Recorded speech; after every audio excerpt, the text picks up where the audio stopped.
Do you want to feel more in control of your life, of your business, of your emotions, of anything? Control is one of the most desired things for anybody. We want to feel in control. But there's a big difference between what I call real control and perceived control. And this is what this video is going to be about. How to create real control in your life, as opposed to another form of control, which is so easy to accidentally do, which tries to make you feel in control, but actually takes you out of control. So why is this one of the most desired things that people want to have, to feel in control? Well, the reason is very simple. Feeling in control takes away fear. That's why we crave it. It's right up there with certainty, very similar with certainty. If we're certain about something, then we feel we're in control of it, so you take away fear. So fear is not a pleasant emotion. It's highly motivating and it has a really important purpose and it's very helpful to us.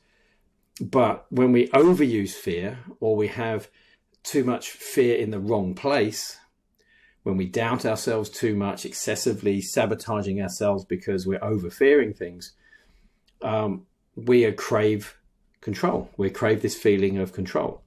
So to take away fear, you need to understand there are two different types of control. That's what I alluded to. They're two different sorts. And one works really well, and the other makes things worse while it gives you the illusion that you're in control. So let's explain. Real control is created because you are able to deal with the situations in a very practical way. So therefore, the first one creates real control because it reduces fear of what you'll be able to do. But the second is very, very, very sneaky, and it does the complete opposite. It makes you feel like you're in control when in fact you're losing control. And it's actually what we call, and it's one of the most typical of sabotage loops. It's almost the default process that a sabotage loop uses. And we call this perceived control. Now, let me give you an example. And this is from a client from a long time ago. It's my favorite example. They were very, very, very, very stressed. They were anxious to the point of almost panic attacks. And obviously they didn't like that. But when I asked them why they were in this state, why they were creating so much fear, now the logical brain says, I don't know, I don't want to do this. But what happens when we create a lot of fear most of the time, and if you think like a phobia, someone who has a phobia, and that's an extreme uncontrolled fear, and it could be of absolutely anything that their brain has chosen to get out of control of in terms of their emotional response, is that if I can see something that's really, really scary, I can spot it and then I can be in control of it. But the fear is so big that they lose the ability to think clearly. So what happens is part of our brain, this is the sabotage thinking, says the more fear you have, the more you can notice what's going on. The more, and this is the lady I was telling you about, the more she could spot what was going on, and the more she could make sure nothing went wrong, and then everything's going to be okay.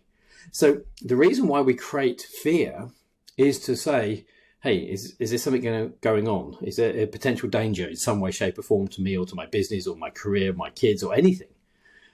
When we have excessive fear, which is so easy to create because it's almost like the more fear we have, the more that we can see what could go wrong and we can make sure nothing happens and then we're okay. And this is why people wake up in the middle of the night going, oh, you haven't fixed this, or you've still got this problem.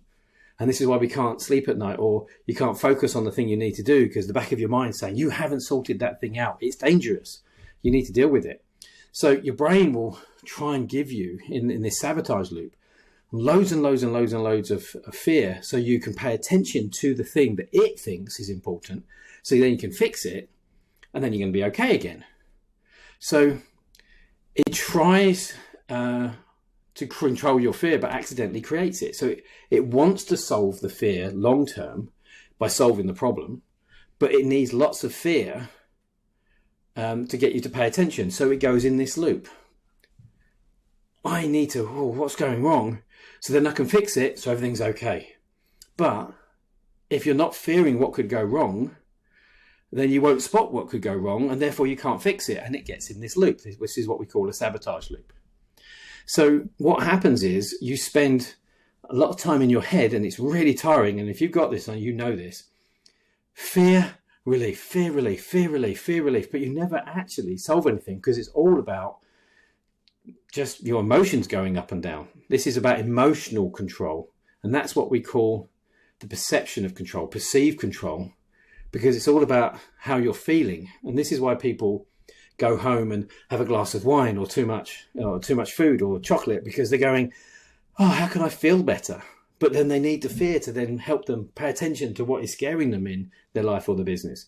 So it goes round and round and round and round, trying to make you feel in control, but actually making things worse because you're not doing anything truly real in the real world to solve problems and achieve goals. So real control is actually created by the ability to create options.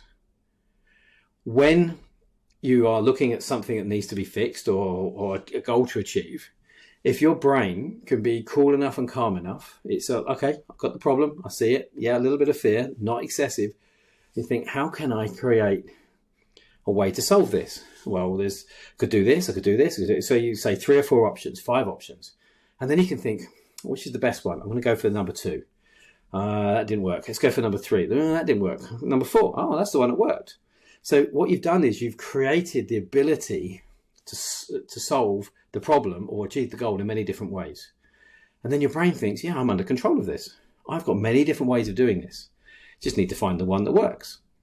So that is real control. Real control is having the ability to create options. So this is why leaders in any field who can stay calm when things are going wrong, and they have the ability to, rather than get caught up in the panic of the situation, they can, what do I need to do? And be able to sum up the problem and then look for solutions very quickly, and then have the calmness to instruct people, now you do this. This is why these people are so valuable in any organization, because our brain says this is a threat.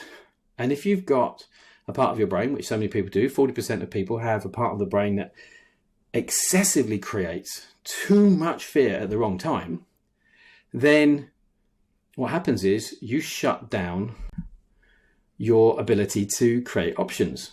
So we become polarized. This is the black and white thinking. Well, I can either do this or I can do that, but neither seem to be really very good. So under stress, we tend to become polarized. We only tend to give ourselves 1 or 2 options, and they're usually the doom and gloom version. So we don't, under stress, we don't allow ourselves to see all the other options which would solve the problem. And that's why I say, when I say to people, what's in the middle of black and white? Most people go grey. Well, actually, when you look at the question another way, white, light, has all the colours of the rainbow within it. So black is the absence of light. White light is made up with all the colours of the spectrum. You see that when there's a rainbow. And by this metaphor, this analogy, can't remember which one's which, what you have is many more options that if you had time and the calmness and the creativity to see, you'll find there's lots and lots more ways of being in control than you think. When I'm working with clients, they think they're in a really bad place and they can't change anything, and it's either I do this or I do that, and they're 2 extremes and I've got to commit to this, and that's scary because I've got a problem with, and they're so polarized. As soon as we get their brain under control and their excessive fear under control, then we start to see all the other options that are available, which they can then do, create a plan, and they solve their problems and move forward very, very, very quickly.